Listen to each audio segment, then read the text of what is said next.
That's hammered. Deep right center field. Forget about it. Tennessee leads. A moonshot for Kavares Tears. Ensley drills it to left. That one is a no-doubter. Goodbye. It got out of here in the blink of an eye. That's out to left center field off the bat of Amick. Down it goes, it splits the gap and rolls to the wall. Burke around third. They're waving him in. Relay throw from Hill. Not in time. Crowd's into it. Payoff pitch. Sent out to deep left fields. Track, wall, gone! First career grand slam for Billy Amick. And they've blown it wide open. 15-3 in the fifth. On the second Saturday of SEC play, we welcome you to Knoxville, where the 8th-ranked Tennessee Vols host the Ole Miss Rebels in the middle game of this weekend series.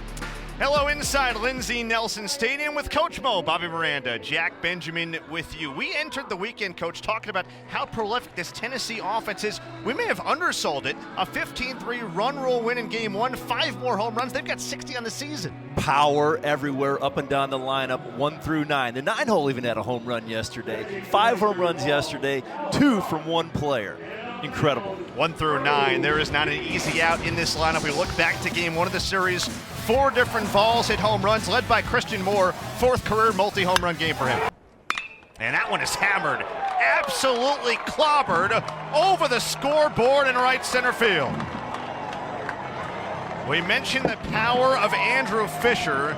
He just unloaded on his 10th home run of 2024. First pitch. Drilled out to right. Back it goes. Hughes, it's over his head, and it one-hops off the wall. Stark trots in. Moore to third. Blake Burke delivers. The 1-2. That's out to right center field, and it'll split the gap, and it will roll to the wall. Ole Miss ties the game on an RBI double from Jackson Ross. Groff hits it into left field, a base hit. Ross scores. They're going to wave around Fisher. The throw from Dreiling offline. A go-ahead 2-run single for Ethan Groff. A 3 spot in the 9th for Ole Miss. And they lead 7-5. Spencer deals.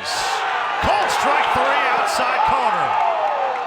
Ole Miss rallies in the 9th for 4 runs. Spencer locks down his 5th save. Series even and a game apiece.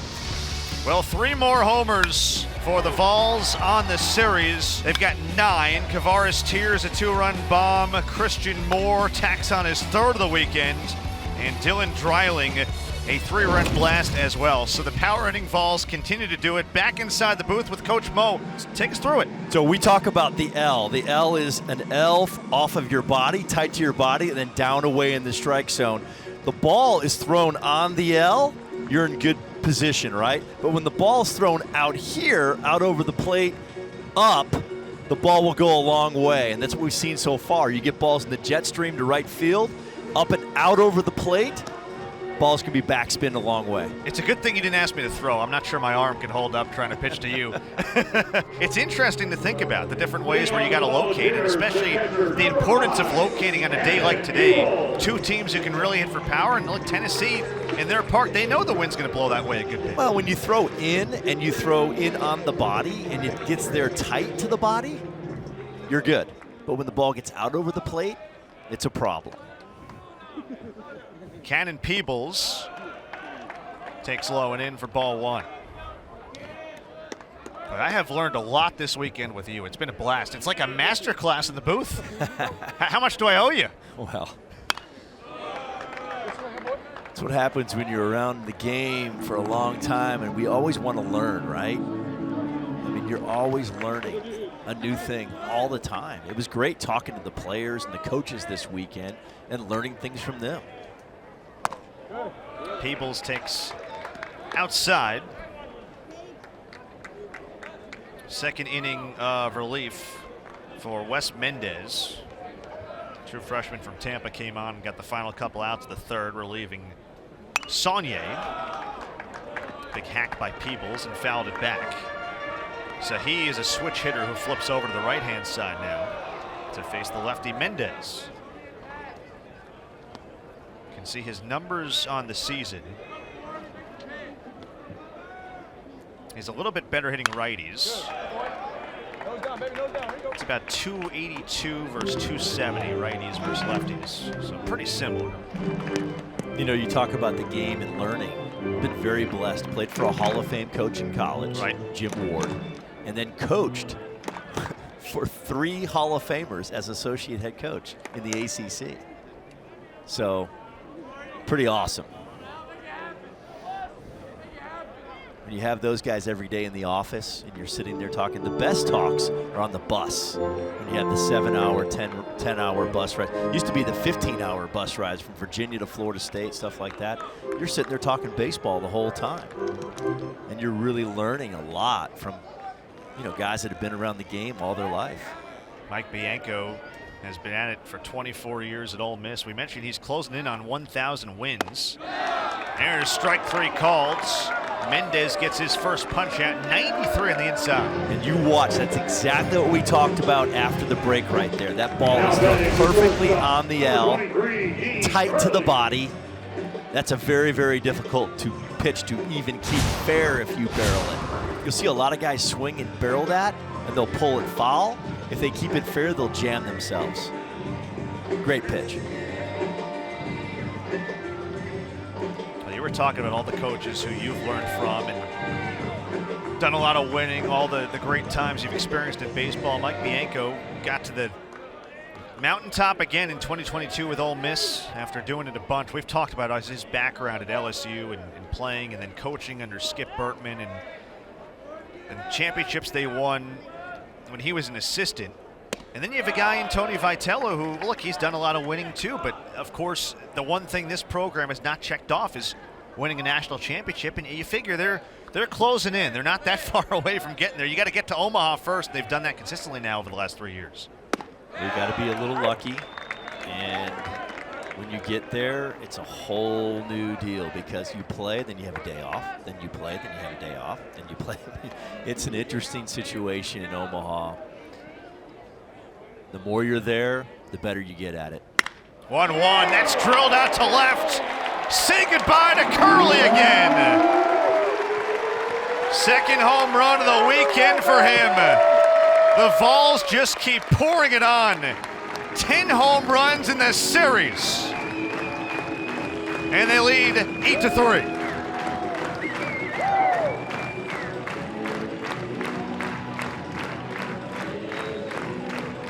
It's an off-speed pitch. Down in the zone, I believe. Let's take a look right here. Nope. Right down the middle. Right into Curley's bat. 109 mile per hour exit velo. We talked about the other day a 2-iron. We had a 1-iron. I think that's about a 3-iron. I was going to say 3 or 4 in that mix. Pull your 3-iron and hit a line drive out of here. Pitch misses to Christian Moore. So 10 home runs on the weekend for Tennessee. Remember, they hit 5 on Friday, only 1 yesterday. They slacked off, and they've hit 4 more now in 3 1/3 innings of work here today. Christian Moore has accounted for 3 of those home runs over the weekends. And you see immediately Mike Bianco trying to go back in and get tight to the body with the baseball on the location. That ball was out over the plate that was hit on an off-speed pitch. He's like, hey, let's just go fastballs in. Don't let these Tennessee hitters get extended.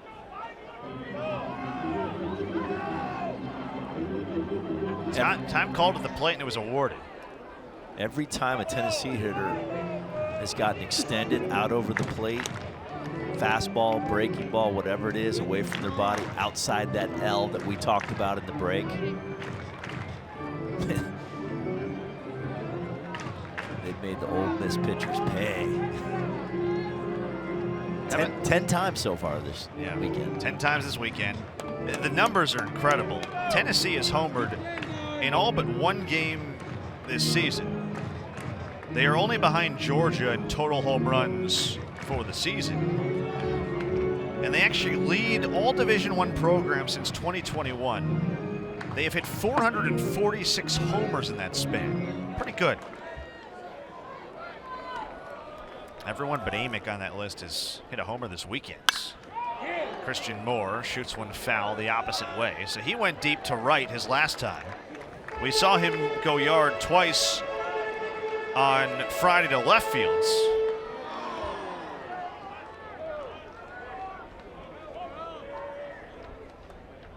Two one is down and away. You know, it's interesting. The SEMO Hitmo sign is not there in left center today. Maybe they knew that the wind was drifting the other way and he was going to go oppo. It's interesting. I don't see it anywhere I else. thought maybe they would shift it over to right. 3-1, fouled away. I thought they'd take our advice and move it back. Well, that was part of what our thinking. Yeah, Curley hit one relatively close to where that sign is. Moore is at 37 career home runs now after his 2-run blast in the third. That is tied for 5th in Tennessee history. And he tips it into the glove of Smithwick. Second strikeout of the inning for Mendez. Now batting the first baseman, number 25. Moore went backside for a home run. Last at bat, Mike Bianco making a decision to pound him in right there with 2 strikes. Did not want to make it extended. That's a good pitch on that L that we talk about. So now Blake Burke. That is through the left side for a base hit. So he might not be hitting the long ball this weekend, but he's got 2 hits today.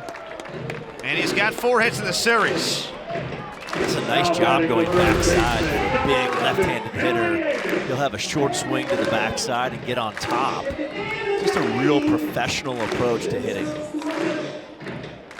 Well, this is a guy who was highly talented at high school. He tied the freshman home run record with 14. He had 16 of them last year. But the average is the thing that Tony Vitello was telling us. It's improved so much. Because, you know, it felt at times like he was trying to do too much. He has really settled in. The consistency I think he's put together in his junior campaign has really stuck out. No doubt. I mean, you hit safely in 15 straight games. That's a day in, day out approach of hitting the ball to all fields, different pitchers, different arms. It's that experience we talked about earlier. The more experience you have, and if you work at it, it will pay off. And Tony Vitello was telling us he's putting less pressure on himself. You know, he came in, he and Christian Moore, they didn't need to do a whole lot as freshmen in 2022. I mean, that team was so talented and so good. You look at the numbers on what they did winning, 57 games. And at times he would say, yeah, those two would press a little bit. 0-2 is upstairs. Think about what you just said, 57 games. Amazing. You only play 56. They only lost 9. Regular season 56. And the thing you would think about, you wouldn't think that would be a year where they would miss Omaha, but that's at the left center field off the bat of Amick. Down it goes, it splits the gap and rolls to the wall. Burke around third. They're waving him in. Relay throw from Hill, not in time. RBI double, Billy Amick. 9-3 lead for the Vols here in the rubber game on a Sunday in Knoxville. We mentioned last AB for Billy Amick. He had a nice walk. A very, very well-deserved walk where he earned that walk. That set up this at-bat right here where he smokes the ball into the left center gap. He swings nice and quiet, simple through the middle of the field. That's when Billy Amick is at his best. So Amick knocks in his 22nd run. It's his 6th double. That was only his 2nd hit of the weekends. Kavares tears now. That's what I was saying. I think the walk really was a good walk. It was sound. He looked like he was under control. He earned that walk, and it set up his next AB. Under control, short swing through the middle of the field. Lefty on lefty here with Mendez and Tears. Swing and a miss, strike 2. Tears is 2 for 2 today. He has been the man for Tennessee in this series. 2 for 2 today. He's now 6 for 9 over the course of the 3 games with a couple of home runs, 4 driven in, and he has been outstanding. You can see the batting average up to 403.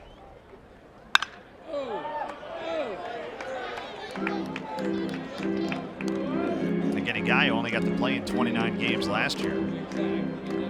He actually had a 18-game hitting streak that was snapped last weekend in Alabama. And he has picked it back up in a big way this weekend.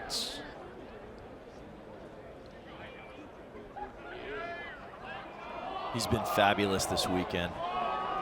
He's got a quick bat, lots of power, simple swing.